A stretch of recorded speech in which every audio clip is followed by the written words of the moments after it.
Hello friends, welcome to my channel romantic. সেদিন সন্ধ্যাবেলায় বেড়াতে গিয়েছিলাম পাতাং সি বিচ। ফুকেতের এই পাতাং সি বিচ খুব জনপ্রিয় জায়গা। যারা ফুকেতে আসবে তারা পাতাং সি বিচ যাবে না তা কখনোই হয় না। বলা যেতে পারে পাতাং সি বিচ ফুকেতের প্রাণকেন্দ্র। বিকেল 4:30 পর থেকে এই পাতাং সি বিচে সাজো সাজো রব শুরু হয়ে যায়। মজার ব্যাপার, স্কুল ফেরত বাচ্চারা এখানে এসে পয়সা রোজগার করে। গান গাইবে আর একটা টিপ বক্স সামনে রেখে দেবে, যেখানে যারা ঘুরবে, যারা বেড়াতে এসেছে তারা ওখানে টিপস দেবে। এইটা হলো বাংলা মার্কেট। এই ফুকেত পাতাং সি বিচের ভেতর দিয়ে একটু এগিয়ে গেলেই পড়বে এই মার্কেট, যে মার্কেট সন্ধেবেলায় একদম জমজমাট। এখানে রয়েছে, দেখতে পাচ্ছ, কাঁকড়া, গলদা চিংড়ি, মানে বিশাল বিশাল সাইজের চিংড়ি মাছ। এগুলো তোমরা বললে এখানেই তোমার সামনে একদম লাইভ ফ্রাই করে দেবে কিংবা কারি করে দেবে, যেটা বলবে। একদিকে রয়েছে এরকম স্টল আর মাঝখানে রয়েছে বসার জায়গা, আবার অন্য সাইডে এইরকম লাইন দিয়ে রয়েছে স্টল। স্টলের মধ্যে কিন্তু বসার কোনো ব্যবস্থা নেই। এই স্টলগুলো স্ট্রিট ফুডের মতন এইরকমভাবে একটা লাইন দিয়ে রয়েছে। মাঝখানে দেখতে পাচ্ছ এই যে বসার জায়গা, এইখানে সকলে বসে সন্ধেবেলা থেকে রাত, মানে একদম নৈশ আহার, ডিনার পর্যন্ত কিন্তু দুর্দান্তভাবে হয়ে যাবে। চলো দেখি এখানে কি কি খাবার পাওয়া যাচ্ছে। প্রথমেই বলি, এখানে হচ্ছে কোন খাবারটা নেই, মানে সারা পৃথিবীর সব রকম খাবার এখানে রয়েছে। তবে খাবারের মধ্যে সি ফুড বেশিরভাগ মাত্রায় রয়েছে। দেখতে পাচ্ছ চিংড়ি মাছ, সার্ডিন মাছ, এই মাছগুলো আর বড় বড় কাঁকড়া, এই সবগুলো এখানে ওরা ফ্রাই করে দেবে, কিংবা তোমরা যেরকম বলবে, বারবিকিউ বলে দিলে সেইভাবে বারবিকিউ করবে, ফ্রাই করলে ফ্রাই, কারি। আচ্ছা, এইগুলো দেখো কি সুন্দর স্নেলও কিন্তু এখানে খুব ভালোভাবে পাওয়া যায় এবং দুর্দান্ত সুন্দরভাবে রান্না করে দেওয়া হয়। আর রয়েছে ঝিনুকের ভেতরে পাওয়া যায় নরম মাংস। সেই মাংসটা ওরা ঝিনুকের খোলা থেকে বার করে নিয়ে ফ্রাই করে মশলা মাখিয়ে নানা রকম সস দিয়ে, এবং খেতে কিন্তু সবকটা খাবারই বেশ টেস্টি। যদিও আমার পক্ষে সব খাবার টেস্ট করা সম্ভব হয়নি, কিন্তু খাবারের রং দেখে বেশ বুঝতে পারছিলাম বেশ টেস্টি খাবার এখানে পাওয়া যাচ্ছে। বেড়াতে বেড়াতে এটাও বুঝতে পারলাম, ফুকেতে যারা বেড়াতে আসে তারা সন্ধেবেলায় কিংবা ডিনারটা সারি কিন্তু এইখানেই। ডিনারের জন্য আর আলাদা করে রেস্টুরেন্টে যায় না। দাম কেমন? যথেষ্ট রিজনেবল প্রাইস। একটা রেস্টুরেন্টে গেলে যে পরিমাণ টাকা লাগে সেই দামের হাফ দামে এইখানে দুর্দান্ত খাবার খাওয়া হয়ে যায়। শুধু তাই না, দেখো চোখের সামনে তোমরা দেখতে পাবে যে এইভাবে রান্না করে দেবে। আগে থেকে কোনো তৈরি করে রাখা খাবার নেই, একদম চোখের সামনে থেকে। তুমি যদি চিংড়ি মাছ বলো তো প্রন একদম জল থেকে তুলে খোলা ছাড়িয়ে সামনে পুরো রান্না করে দিচ্ছে। এই তো গেল খাবারের কথা। এছাড়াও এখানে রয়েছে বিভিন্ন রকমের ফল।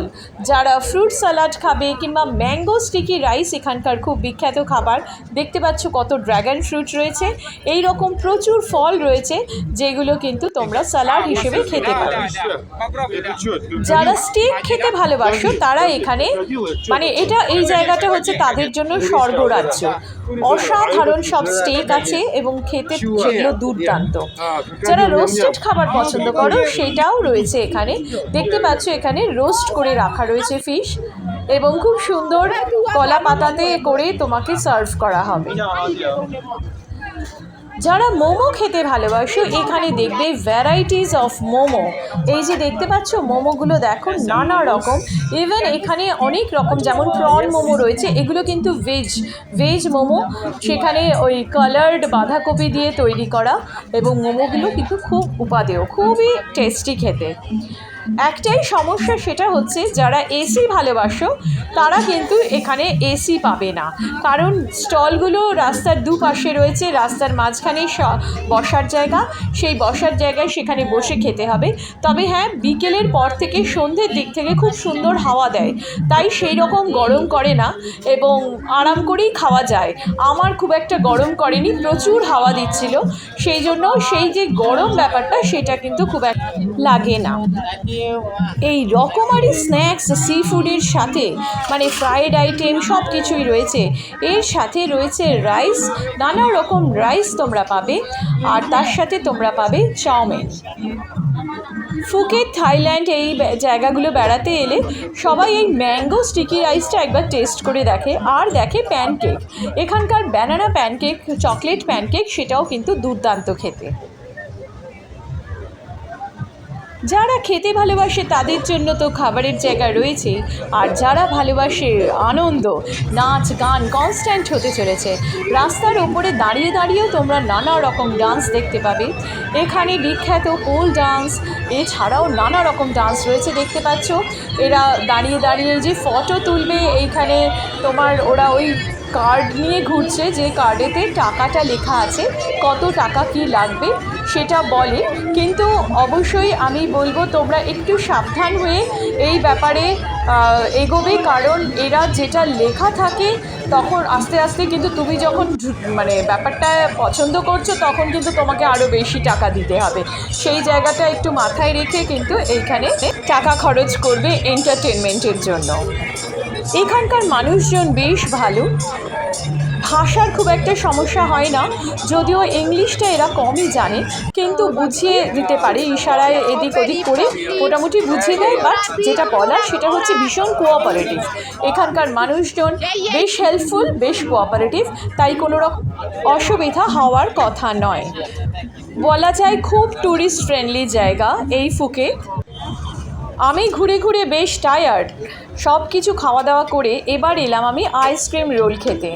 আইসক্রিম রোলটাও এখানে খুব বিখ্যাত আর খুব টেস্টি, দুর্দান্ত লাগে খেতে।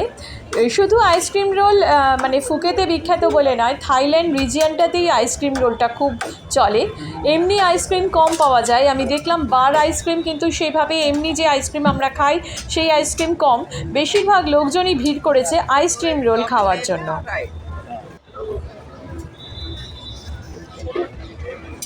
দেখো স্ট্রবেরি দিয়ে আইসক্রিম রোল বানানো হচ্ছে,